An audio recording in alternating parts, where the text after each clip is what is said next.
Hi, everybody. All you slopers out there, this is Tim Knight with a post FOMC wrap up. Um, it was a very interesting day, bit of a nerve wracking day.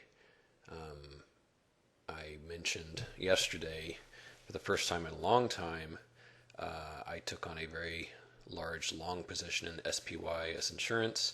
And as these little insurance things often go, that didn't work out at all. I dumped that for a loss this morning. Happily, though, all the shorts I've got much more than made up for it. Today, the bottom line for me is that I closed up a little over 2%, and with the SPY up a little over 0.5%, I was really pleased with the performance of my portfolio because it really held up well against all the chaos. Now, here's the ES, and this is the line here, 1129.50, that keeps me awake at night if I weren't such a good sleeper. The likelihood of this being crossed got a little lower today. I mean, I'm certainly not unworried about it. But as we sort of ease away from that level and try to sneak down to break that trend line, I get a little less worried about it. Let's take a look at a couple of things here. Let's zoom in here on this particular portion. In fact, just for the sake of making sure we've got good trend line integrity, I'm going to crank this down to a minute bar view. And we'll fire up the trend line tool here and kind of on the fly draw it like so. Now, as you can see, there's a little bit of monkey business going on here beneath this trend line. So the integrity of that trend line is getting chipped away in small degrees. Let me perfect this a bit more. Any of you who have watched me do this before know that I'm just a little hung up on these things being just so. And that is the case here. So I'm not going to let the time you're spending here be an obstacle to getting these trend lines right.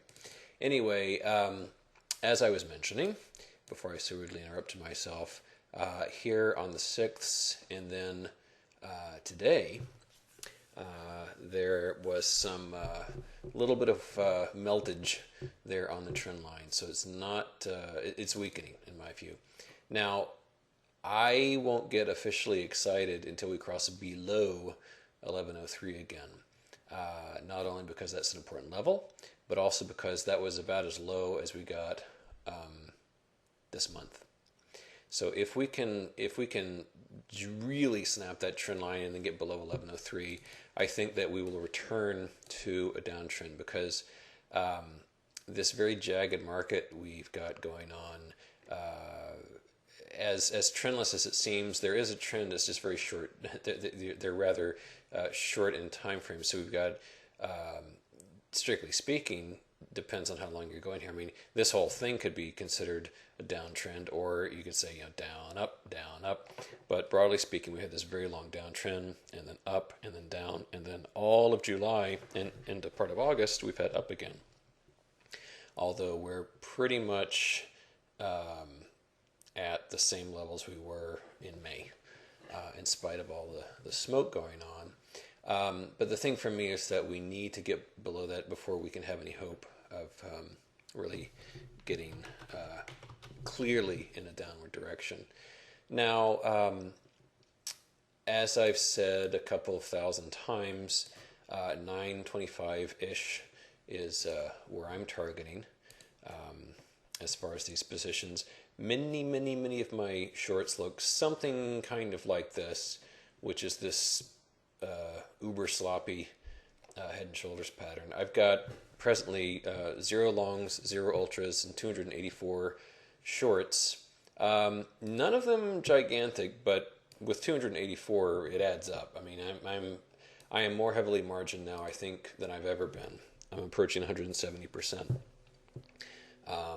So my positioning for a downturn is pretty clear. I'm very relieved that we got today out of the way because I, really didn't know what the Fed would have up its sleeve. Clearly, the bulls got some of what they were hoping for, because the moment the Fed announced, we had, I'll turn this to a line graph to make it a little more obvious, we had this really explosive move to the upside, all in the span of less than half an hour. Two good things to me. Good thing number one is that it's past us now. We know what we're dealing with. And good thing number two is that it sputtered at that point pretty badly. In fact, as sputterish as the SPY is, even worse is on the small cap side. In that instance, it basically wiped clean all of the gains enjoyed by the Fed hastening the demise of our once great republic. Because, to me, it's like having a friend who's really trying to get out of debt, trying to get his life together, and his big announcement is that he's going to basically stop paying his credit card bills just to kind of keep things in balance for himself. I mean, it's not constructive. The reason that firms like, for example, Apple or Google or Salesforce.com or any of those others have my admiration is because the reason these equities go up is because they are real companies providing real products of quality to paying consumers. They're products of excellence and integrity, and the companies make a profit at them, and all those good, hearty, free enterprise, capitalistic type things that I hold dear.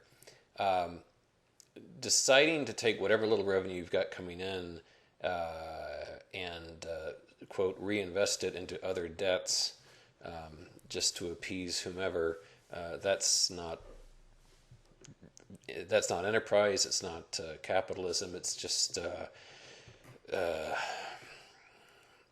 don't know what to call it. It's disappointing for me because I think that we're just stalling the day of reckoning.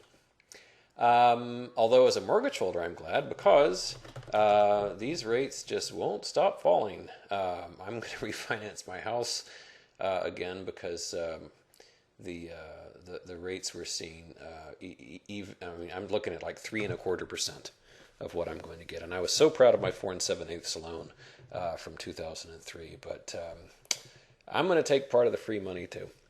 All right. Anyway, with 284 shorts, there's not a heck of a lot to add. You can tell how bearishly tilted I am. The rest of the week, interesting things coming out on Friday. I think we've got the retail report coming out. I think tomorrow's pretty quiet on the report side. And then Thursday, there's something else happening which escapes me at the moment. But the biggie today is past us now. So I'm going to spend tomorrow basically going through and updating my stops because I'm basically out of money and have no more to trade or place positions on. So I'm done. Thanks to all the guest writers who've been keeping the slope hopping. And thanks for everybody for embracing the new comment system. As I've said, lots of new features to come over the course of time. So that's it from me. Good night, and I will see you on Wednesday.